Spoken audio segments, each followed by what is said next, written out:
Hi everyone, and welcome to Sagittarius Sun, Moon, and Rising Spiritual Connection reading. Welcome. This is I Am Illuminated Tarot and Meaning-Based Spiritual Coaching Services. I am Lauren, and all of my content here on this website, on this YouTube channel, as well as my website, is here to work with the Triad of Engagement and to demonstrate its importance, which is a tool that I've developed in my practice that focuses on the three basic principles of curiosity, courage, and contemplation, and shows you that how when applied together, they can help keep you fully engaged and feeling in flow with the unique energetic imprint of your life. Additionally, all content is here to help you answer your very own I am questions so that you can re-engage with life in a more authentic, meaningful, and emotionally fulfilling way. If you'd like to learn more about the Triad of Engagement, I have a couple of videos. Their links are in the description box below. One is more for visual learners and one is more for conceptual learners. And it really talks about how just working with these three basic principles can help liberate you from the frustrating feelings of fear and anxiety and attachment and reconnect you with the feelings of passion and purpose and meaning and emotional fulfillment. All right, Sagittarius, let's get right into your reading. So this reading is all about spiritual connection. And what does that mean? Spiritual connection is about connecting your unique internal self with your external environment. And why is this important?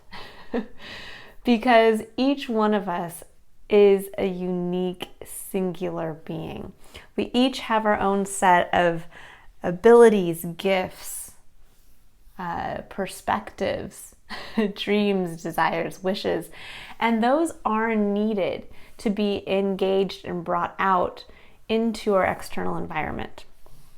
Unfortunately, what happens as we get older is that we start to block ourselves off from authentic engagement. And that can be because we become afraid.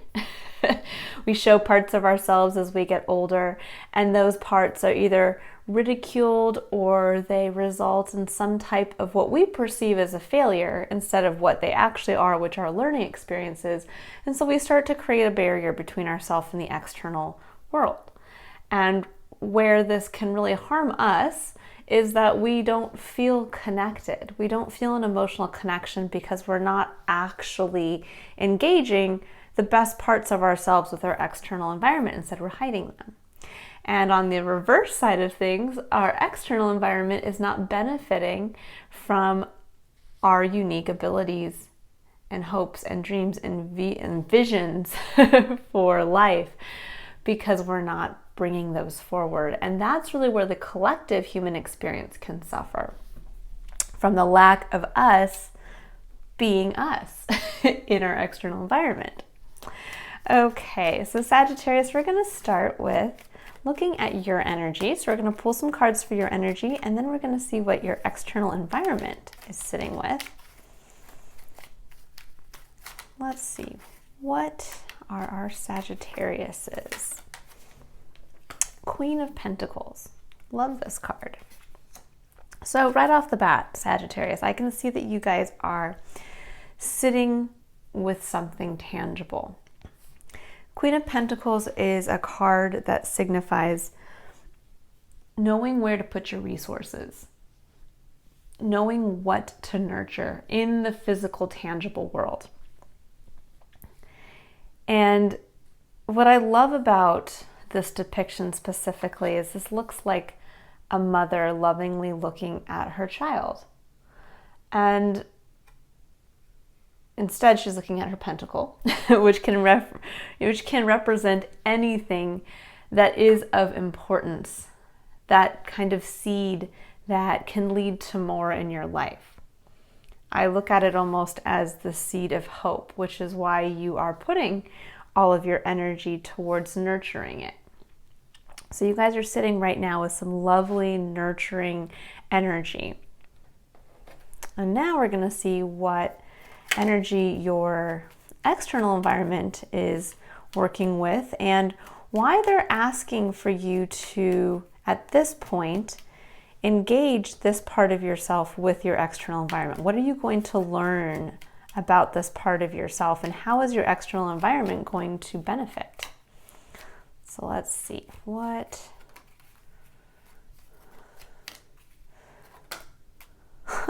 And you have the Empress. This is so perfect together. This is basically the minor arcana card of the major arcana card. So what you're being asked to see here is, this is more on a personal level. You looking and being ready to nurture something of importance in your life. And this is showing you the larger scale of that energy. That the Empress really focuses on understanding that we each have within us the ability to tap into being the true creative force in our own lives. It is a card that represents true feminine power. And I don't mean female power, I mean feminine power. This element that we can be receptive, we can take in from our environment, and then be able to give birth and manifest for ourselves what we most want, need, desire, and have the ability to do. So these two here, what I'm seeing as far as their engagement is that you are looking right now to nurture something that is of high importance to yourself. What your external environment is asking you to do is to bring this out into your external environment, because it's going to highlight for you how you can take this even further. How, as you are sitting with this example of you being able to put energy, time, resources in a physical way towards growing something, you're going to be able to further see just how much further, what is the larger scale capacity for what you're growing now. Okay, now what we're going to do is I'm going to pull cards here for what I call the void. What is the void? Well, if you really want to get into detail about the void, you can click on the first visual video link for the Triad of Engagement in the description box. That really talks about in detail the void in more of a visual way. But in its very simplest way, the void is where we separate ourselves. We build that protective barrier between ourselves and our external environment. And it's where we put fears and anxieties and frustrations in here. And we basically build this protective barrier. The protective barrier is built on each time you felt fear, each time you perceived something as a failure, each time you did something that perhaps just resulted in not the best outcome. And so it becomes almost like a mask for ourselves. It starts with the very first time we, in full awareness, brought out a unique part of ourselves, and it was not received well. And so we put a mask on ourselves to say, okay, well, I won't bring that part of myself back out again, or I'm not going to bring it out to its fullest capacity because of what I just experienced.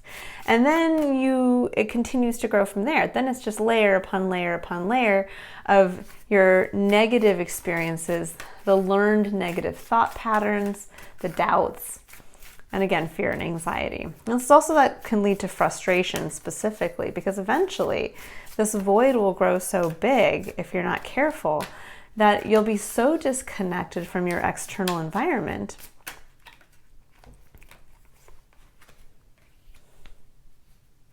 that you not only will not feel emotionally connected to anything. This is when we actually become truly disconnected. We are going through the motions, and yet the motions in our external environment hold no value for us, because again, we're not bringing any part of ourselves into it, and so we're just kind of walking through almost like a shell, a masked shell of ourselves. And then vice versa, we can become frustrated because we're wondering, well, why doesn't my external environment, why don't the people in it, why don't my, the job I have, the circumstances reflect who I am? And it's because your external environment can't engage with you. The people don't see you, they see the mask. Ooh, that's quite a bit too much. Let's see if we can get just a couple more cards out here.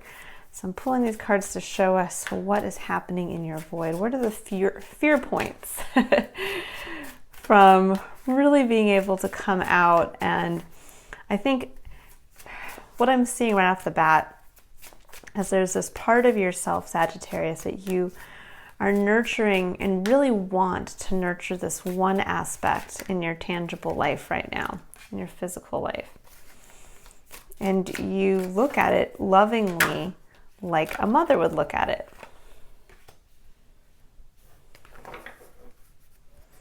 But there's always this fear. I mean, it's actually if we think about being a parent, it's a parent's fear that their child will go out and, have to suffer, might be ridiculed, might be made fun of, that they might fall down and just simply hurt themselves and experience sadness and that sense of failure. And that's kind of what I'm seeing here, is that there's this element of protecting something, of wanting to nurture this part of yourself, but there's a fear of bringing this out into engagement with your external environment, because it might be ridiculed, it might be feared, or it might be opening up this part of yourself that you're trying to protect to possible just the negative elements, or the uncontrollable elements of our external environment. Not even negative. Again, it's just the uncontrollable element of it. Right now you have the ability to kind of control it. But what we have to work with as we move into our external environment is that we can't control what happens in our external environment. We can only control what we can control, which is our actions, our reactions, and our perception of what happens in the external environment. So what I'm seeing here, the cards that came out for you are the Seven of Pentacles, the Hierophant, Prince of Swords, which in this deck is the Knight of Swords, Five of Pentacles, 10 of Cups. So right off the bat, this is kind of your first layer of fear of masking. This is where this is your blocking point, which is the Seven of Pentacles. The Seven of Pentacles is a card that represents taking a pause. It's a spiritual pause. It's a pause to sit and reflect, coming from a place of connection to spirit, to take a look at something in your life. Now, this specifically is the Seven of Pentacles. So this is a chance to sit and take a look at something physical in your life. And what I'm seeing here with this card is that at some point in your life, you put time and energy towards growing something in your physical reality that didn't come to quite the fruition you were hoping for. There's an element here, especially in this depiction, in this deck of this card, this element of kind of going to check on your crops and realizing nothing grew. It's kind of a desolate wasteland. And your poor pentacles are all, half buried and chipped and broken. And you came to give more to it, and then you had to realize, I can't because it wasn't successful. And there's this element of, this is your fear point right now of bringing forward this part of yourself, this part of something in the tangible world that you've been working on and nurturing and bringing forward, because you're afraid it's going to, instead of revealing that you're the Empress and what can't you create for yourself, instead it's revealing, it's tapping back into this fear of, well, what if it's shown for this? What if I think it's this beautiful, my beautiful baby, and I take it out and people are like, whoa, that's an ugly baby.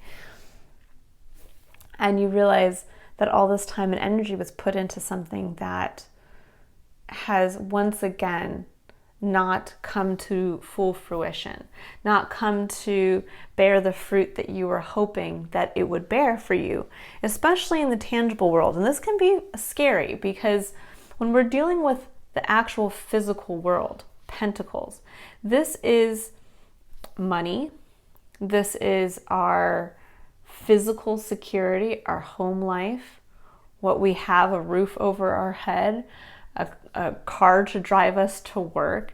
These are things that really can hold us back even more so than negative thought patterns and negative emotional ties, because we can see it. We can see what we're lacking. We can physically touch what we were hoping was going to grow into something much different, and realize in a physical way that this isn't adding anything of value to our lives. And so it can be a very difficult, very tricky fear to get around. Now, this is in direct contrast with the Hierophant. And the Hierophant is all about, you can kind of see here, I like this depiction of the Hierophant actually, where it's showing, basically this is the card of the High Priest in the tarot. And it's a card of spiritual vision, as you can see here.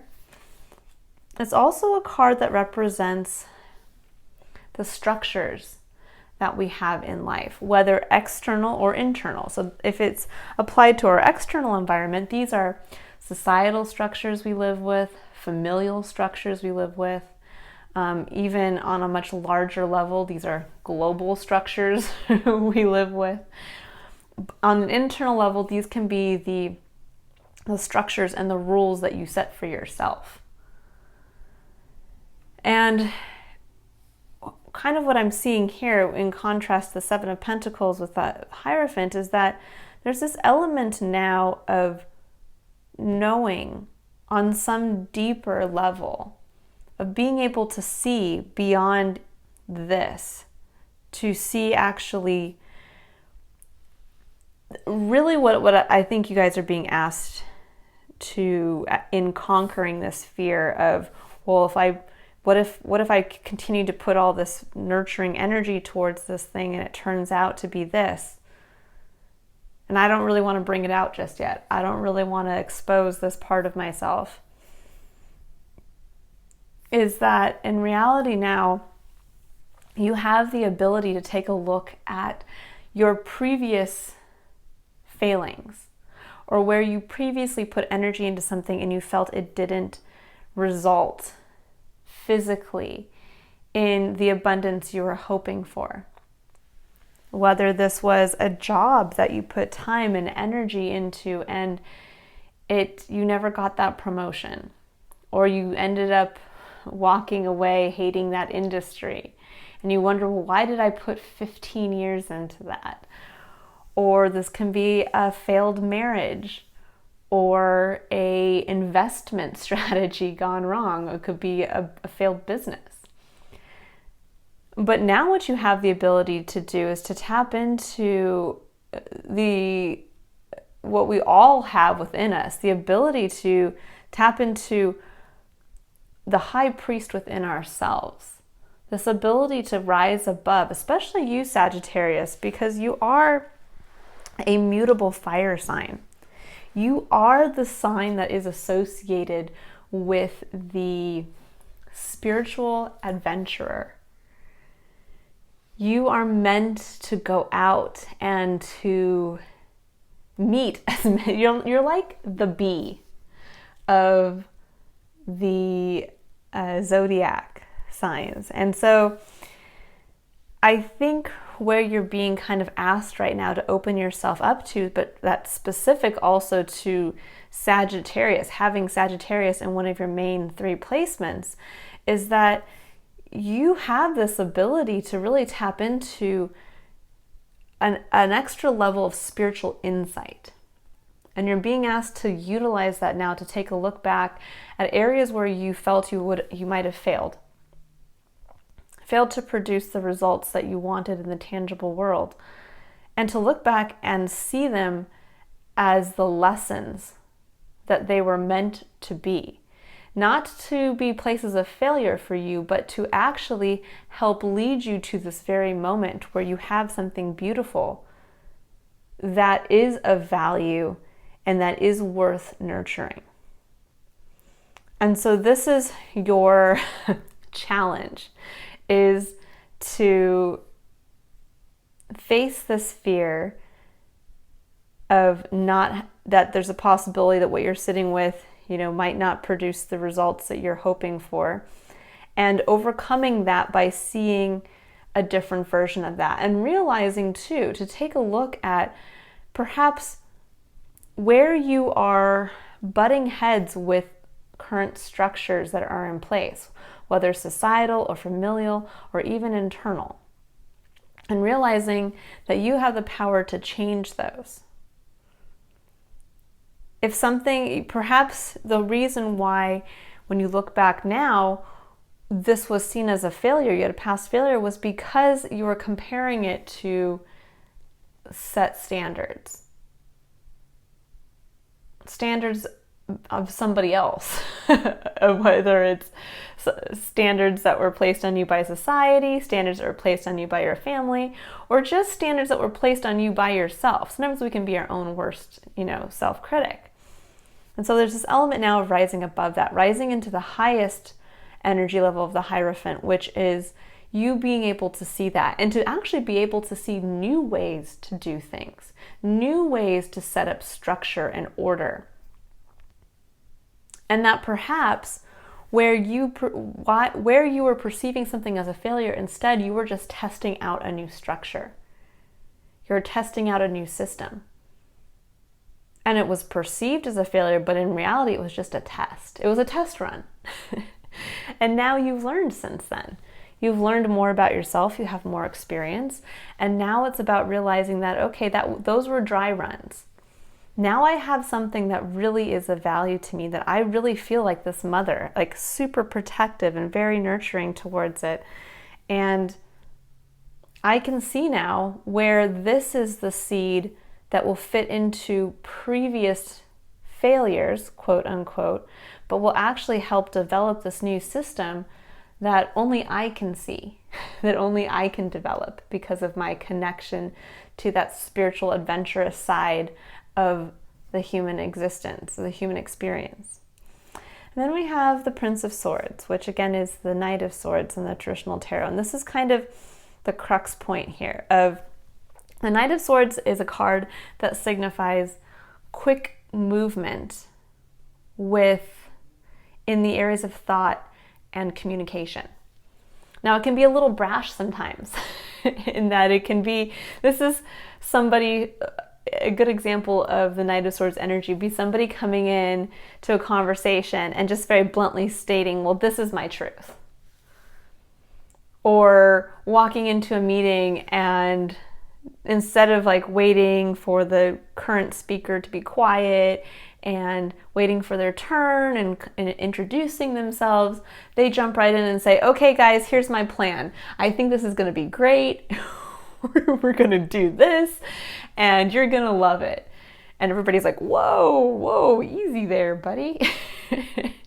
But sometimes it's a necessary energy. Sometimes we need to work with this energy. And I think in our polite society today, we can sometimes be taken aback by this energy, by that type of energy, that it's like, whoa, slow your roll, that's a lot to take on. But then when you take a look at social media, there's a lot of people who are very famous for being just that, for sharing their truth in very honest, blunt, kind of in-your-face ways. And sometimes that's really the way we need that type of communication at some point. But there's also this element of, if you're trying to create a new structure and you're trying to bring out a part of yourself that's very vulnerable, that you've put a lot of effort into nurturing, sometimes that energy is not going to be the best way to, it's not, imagine this is your child. Let's go back to that. You have your little baby and you've been feeding it and nurturing it and loving it, and then somebody comes to visit, and what are you going to do? Just throw your baby at them and say, this baby's beautiful, my baby's perfect. No, you're going to have them come over quietly, and you're going to introduce them to your baby, and you're going to show them all the cute little details that you've noticed. And there's a much softer component to introducing people to something that is vulnerable, that you see as vulnerable, and that still needs this protecting and nurturing. Because on the other side of this, we have the Five of Pentacles and the Ten of Cups. And the Five of Pentacles is a card of feeling like it's a card that represents poverty mindset, that you feel kind of left out in the cold all by yourself, and is specifically pertaining to your physical world. So this can feel like, this is really where the learned negative thought patterns come in of, well, if I go down this road, I'm going to be all out on my own. If I share this truth, it's going to end up negatively impacting me, and there's going to be nobody there to help me. And that is a illusion.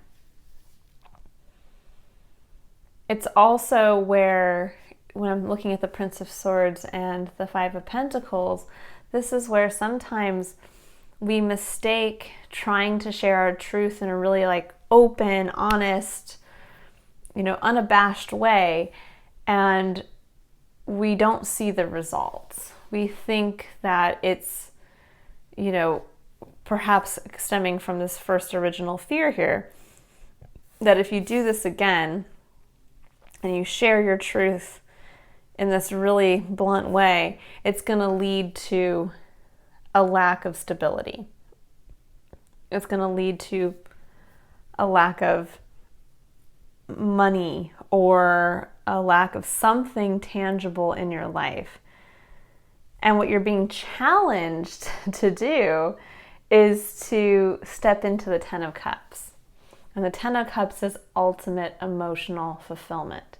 This is where you literally have heaven on earth, where you wake up every day and you're fulfilling your perfect, whatever your job role might be, or you wake up every day to your perfect family existence, or you wake up every day on just that level of true understanding of what it feels like to be content in every aspect of your life. And there's a holding back from this, of not wanting to admit and step into this energy, which truly comes from the Empress, because the Empress can create anything that she wants, including the environment to facilitate the Ten of Cups.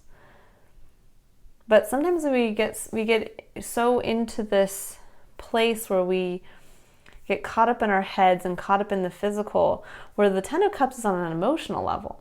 And this is the level of, in the physical world, you've created a fear block that's stopping you from emotionally connecting to this power, to personal manifestation power.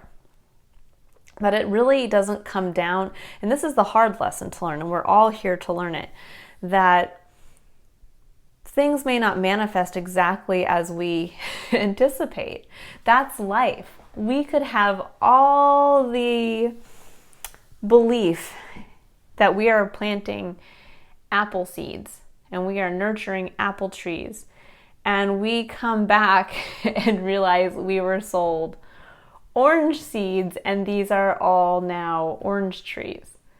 Now, that doesn't necessarily mean that this is bad and we have to tear out everything and, oh my gosh, I put in all this time and energy thinking I was going to have apples and now I have oranges.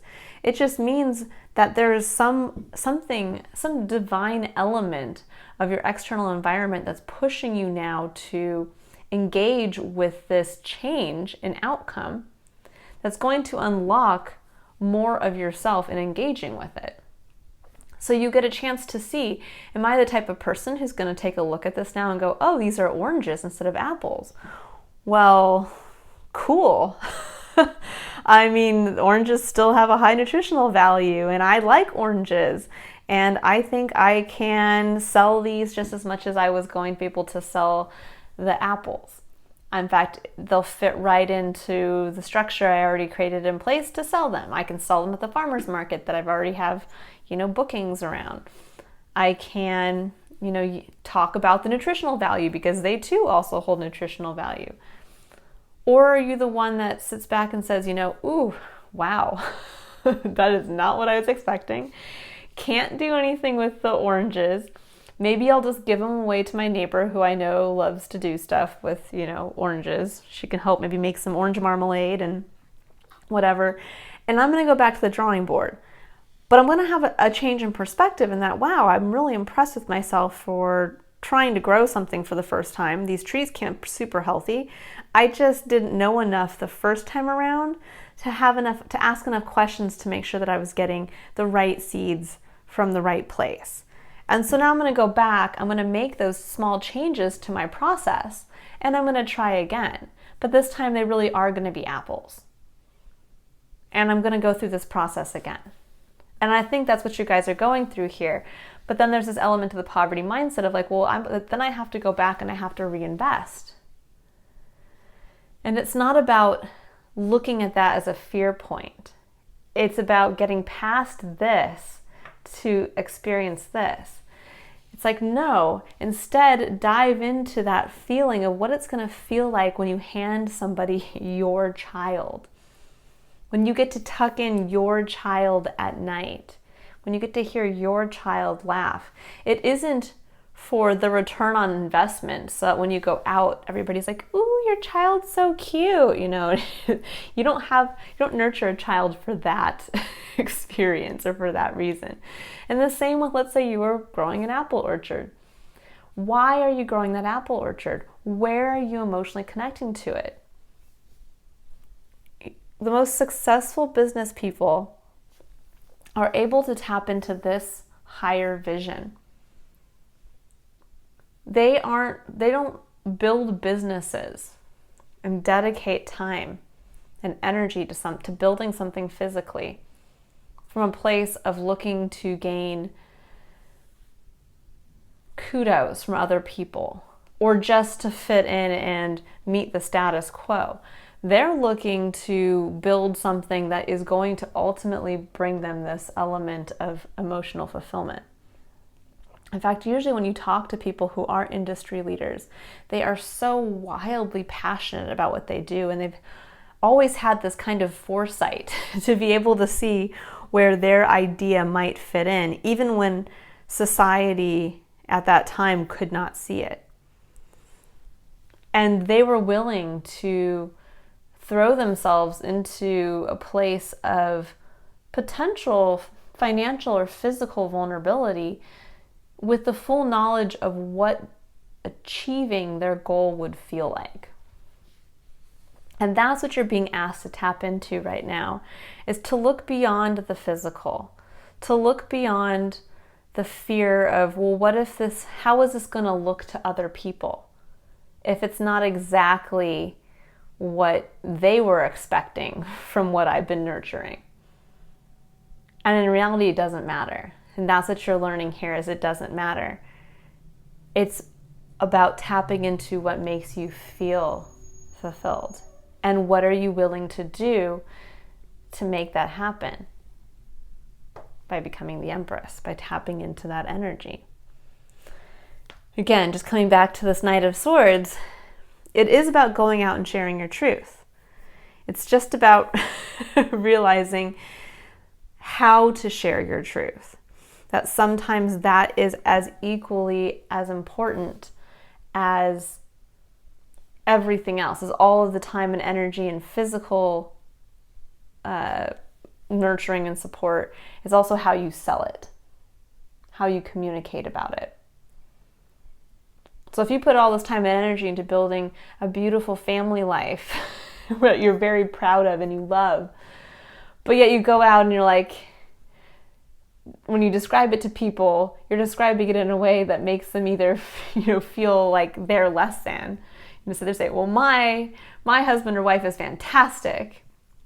and my home is gigantic. I have 10 rooms and this and that. And, you know, some people might get put off by that. Instead of just saying, I've really spent a lot of time and energy into building a great home for my family, and I'm so proud of it. It brings me true joy.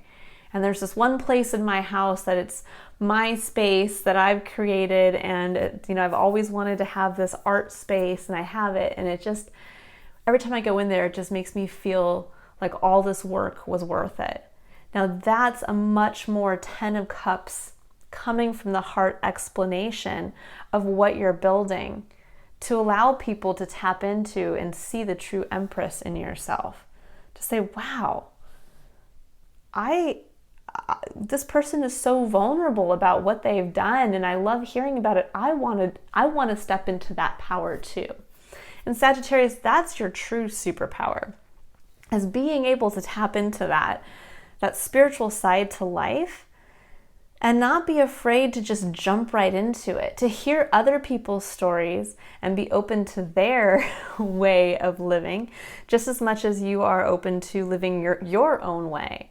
A Sagittarius is meant to be adventurous, because you're meant to, again, kind of like a bee, take information from here and there and everywhere and kind of spread it. You're like the bees of our collective human experience. It's on you to help build these new spiritual foundations based on your experiences and your travels and your interactions with other people, and the lack of fear that you have around engaging with others who are different than you. And so if that's the case, bring that back to yourself and realize you are different. Just like everybody else is different from you, you are different from them. And so what you're building and nurturing is perfect for you, no matter the outcome, as long as you feel it. Okay, now I'm going to pull some cards down here for the Triad of Engagement. And we're going to pull a card for curiosity, courage, and contemplation, to kind of give us a roadmap as to how to navigate across this void of fear and negative thought patterns, to tap into engaging with your external environment and really coming into this feeling of emotional fulfillment here for you guys. So, curiosity. Now, curiosity is an important principle because it's the first step in reopening ourselves up to the external environment. It's building the bridge across the void. Now, we can't annihilate the void. We're always going to have fears and anxieties, and there's always going to be those elements of looking back at the past and remembering when something didn't quite work out. That's just life, and we're not meant to get rid of those. But they're part of our experience. They're also part of our emotional core. Fear and anxiety have just as much of a place as happiness and joy and sadness and all of that. But we can't allow them to prevent us from living as ourselves into life. We only have one life, and only we can live ours. No one can live it for us. So curiosity is tapping back into that childlike sense of optimism and openness and receptivity towards your external environment, to walk over and around these fears and to start to tap into the positive what ifs. What is out there for me? And what comes out is appreciation. So appreciation is a card in this deck that really focuses on, obviously appreciation, but there's this component to this card where you can see this woman is holding a beautiful flower that she has plucked from this little patch of blooms behind her, but all the other parts of the plant that surround her are all kind of dead and weedy and look almost thorny, and it's only this one part that's in bloom. So there's this element of having the discernment to see what's in bloom versus she could have the opposite perspective of this. She could not be holding this bloom, and she could be looking at the rest of this plant going, oh my gosh, 80% of this plant is dead. And there's this little part over here that's blooming, but there's something wrong with the rest of it. I need to fix this first, instead of just taking a moment to appreciate what beauty did come from this. And I think this ties in perfectly with this. Their previous experience of feeling like you failed when you were trying to invest in something previously. So let's say this is a home environment. Let's say you invested in a home years ago, and you had to go through, here in America in 2008, 2009, we had really difficult time in the real estate industry. And a lot of people lost a lot of money. They lost their homes, and they lost that investment that they put in. And so if you think about it like that, you could take a look and say, well, gosh, last time I put in money and I tried to build this home life for myself, it came to nothing. But now it's time to look back and to appreciate what you learned from that experience. Perhaps you had overextended yourself to get that loan on the house to begin with. And that was a faulty financial play on your part. And now you've learned how to manage your money better. You become more savvy. You're not going to accidentally be sold orange seeds instead of apple seeds. Now you know what to look for. There's also the element of appreciating how far you've come since then. And that's the true beauty in any situation, is that you've come so far, you now have something additional to nurture. You have something new to nurture.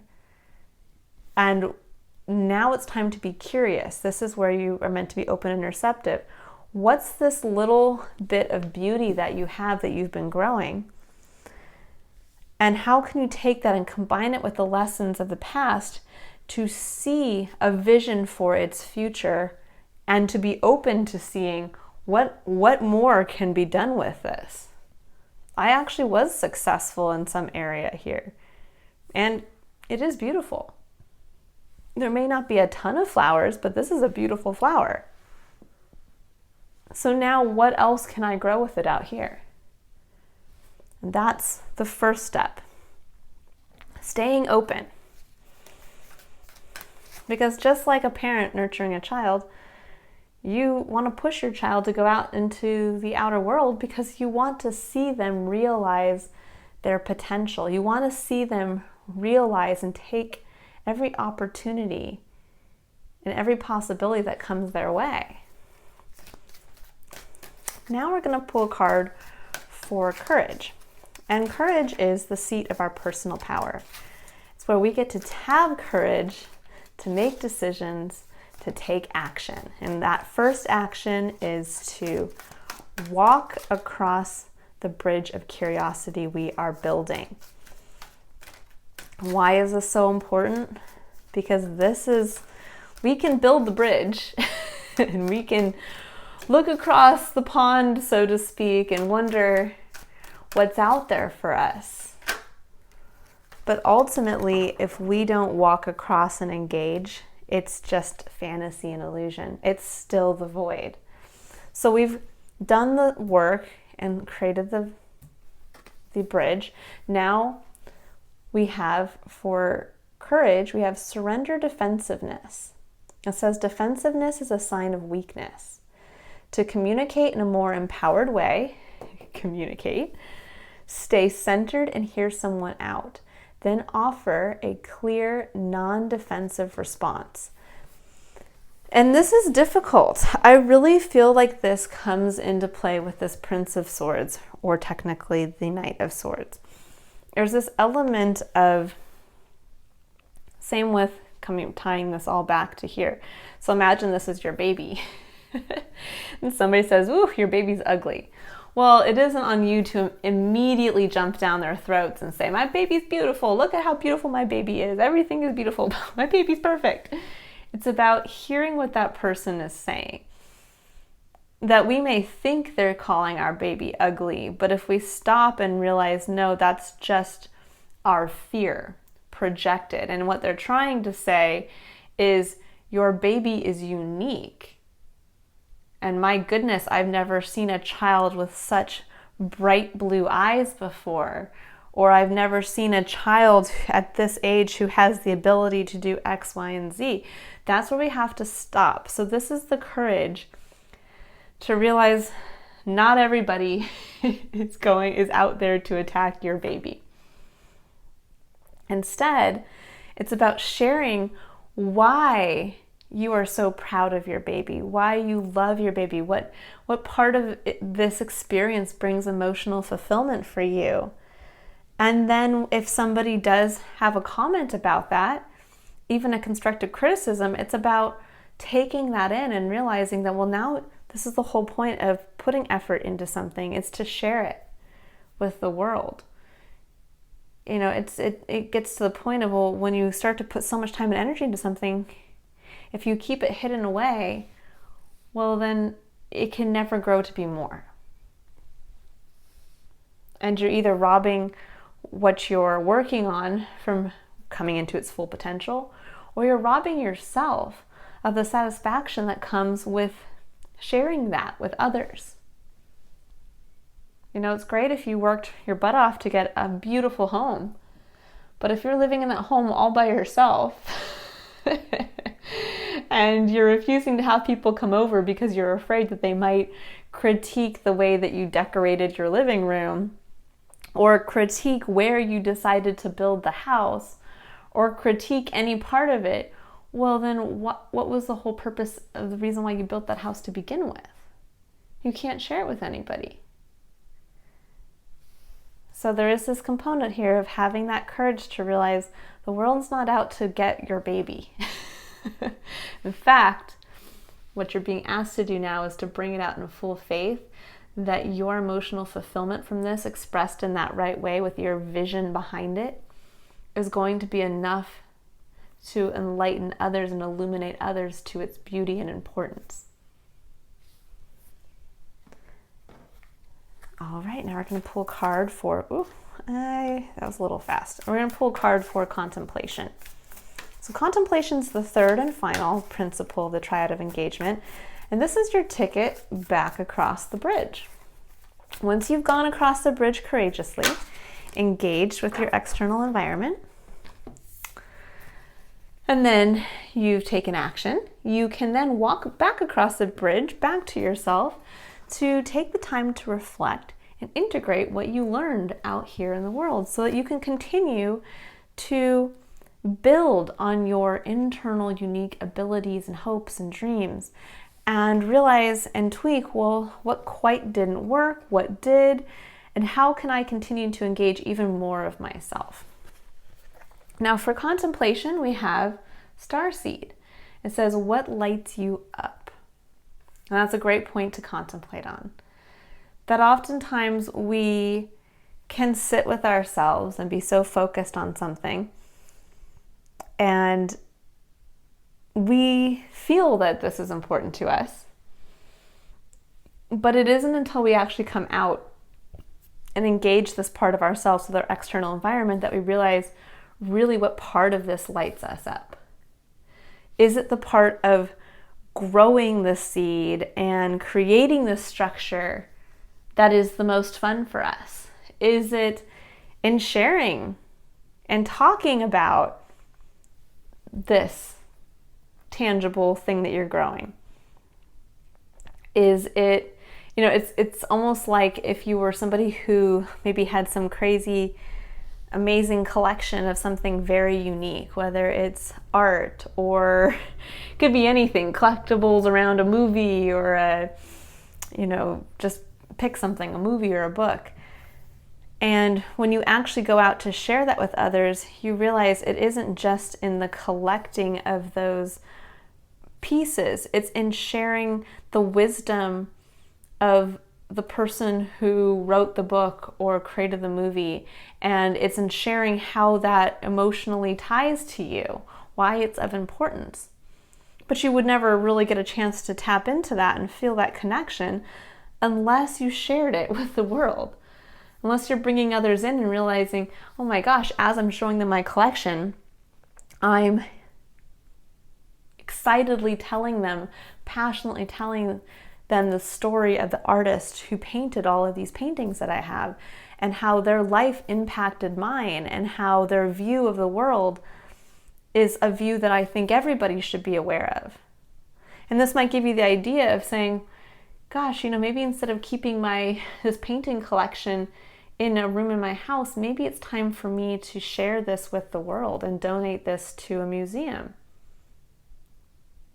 And that's the beauty of when we engage the best parts of ourselves with our external environment. We get to see more of what actually makes us feel emotionally connected, what actually lights us up. And that's what allows us to have that, to tap into that high priest energy of being able to see the vision for ourselves. All right. So now I'm going to choose just a couple more clarifying cards for your energy and your external energy. So let's see, for Sagittarius, we have the Hanged Man. Let's see if anything else wants to come out.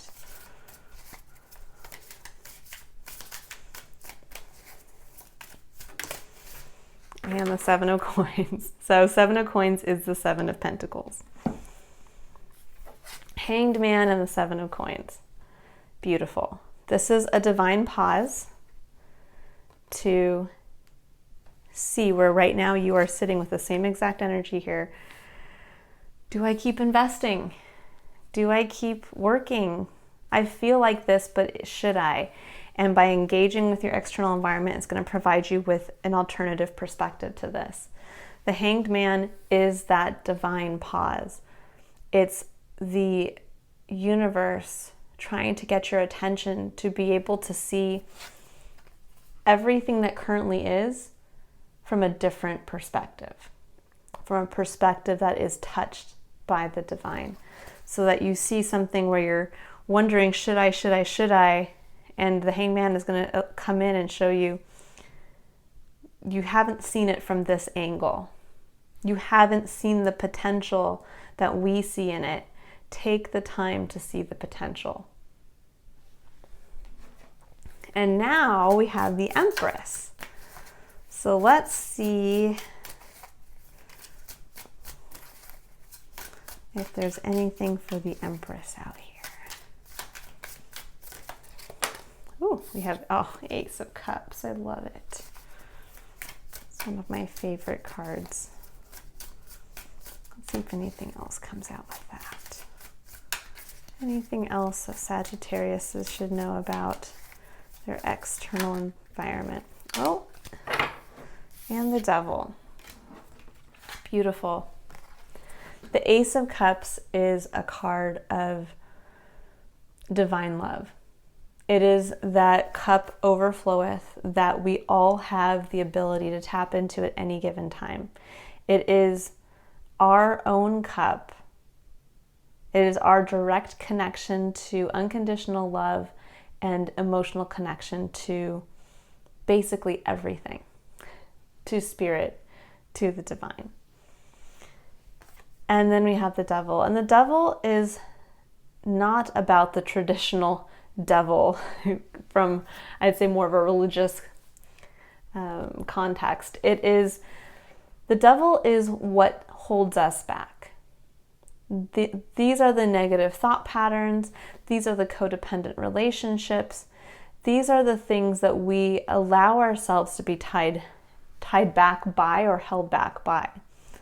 And the devil is the illusion that somehow we are disconnected from our Ace of Cups, that somehow we either need another through codependency to fill our cup, or that we have to work harder and be tied to a job we don't love to be able to be worthy of divine love.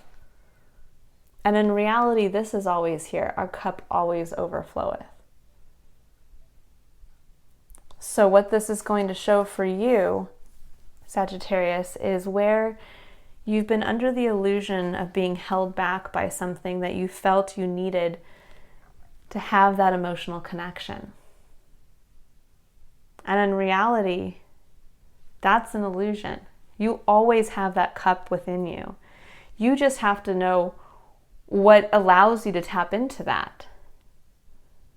And to release yourself from any type of codependency, from any type of structure, whether internal or external, that you feel is holding you back, or that you feel you have to uphold even though your vision shows beyond it.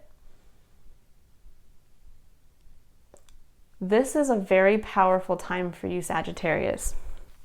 When I talk about each one of us having our own unique abilities and almost superpowers, we each additionally have superpowers directly tied to our astrological signs. So we are each born with a specific birth chart that is unique to ourselves, like a fingerprint. And having Sagittarius in your chart shows that in some capacity, part of your place and purpose in the greater collective experience is to bring forward a new vision, is to communicate this vision and to help build new structures. And that can be scary because it means that oftentimes we have to challenge old structures and old thought patterns. And even on, a spiritual level, possibly challenging religious beliefs that go down into the core of what people identify with and as. But you are the bee of the zodiac. You are needed to pollinate new life, basically. You're meant to have this element of kind of a fire under your heels to continue to go and experience and engage with others and with new perspectives, so that then you can bring that back to the collective and create new, to not only share those with other people, but then to also combine those to create new patterns and systems and standards. And that's what you're being asked to tap into now, is to free yourself from what's been holding you back from doing that, specifically for you. So that whatever you're nurturing here is specific to you. This will be different for every single person. But you're being asked, each one of you, to bring whatever that is out into the external environment and to get past the fear that it's not going to be seen as fruitful, or that in the past when you tried this before, it didn't come to fulfillment. Now you're being asked to, or come to fruition. Now you're being asked to see that in a different light and to see further. See beyond even what you were originally feeling you were going to nurture. See beyond. And know that you don't have to be defensive, because the collective experience is desperately waiting for what you have to bring out. All right, Sagittarius, I hope this has been helpful, and I look forward to reading for your next spiritual connection reading. And there'll be some more coming out shortly. That will be a series called Working with Your Abilities, Working with Your Superpowers, which will be similar to these readings, but dive a little bit further into that aspect of yourself that is unique and how best to continue to develop that side to yourself. All right, if you'd like to book a personal reading or a one-on-one coaching session, the links to my website are in the description box below. Bye, Sagittarius.